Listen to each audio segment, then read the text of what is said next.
we've always been very friendly with the police. As a matter of fact, we do all their knives at no charge. And when they bring in a lot of knives, like from their kitchen, we have something set up called Blue Knives Matter.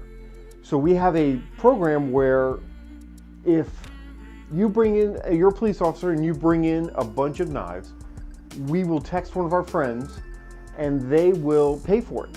You know, a lot of people look out for the police, especially us. So one day, and I don't break the law ever.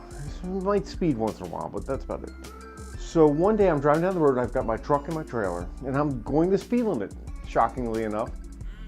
And a police gets behind me and pulls me over. So I pull into this little cul-de-sac, and he does not get out of the car. Lights blaring, and he's steady sitting in the car. I'm like, oh boy, what have I done now?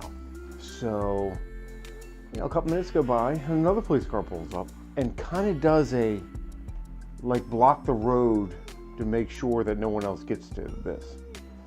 A couple minutes later, more police officers show up, and there are cars everywhere. And I mean, it is a full felony stop at this point. And I'm sitting there thinking, what in the hell have I done now? So the original police officer that pulled me over walks up to the car very slowly and very cautiously. Comes up to the side window, I roll the window down, and I said, my God, what have I done? And he said, oh, can you sharpen our knives? So right there on the side of the road, I sharpened about 20 police officers' knives.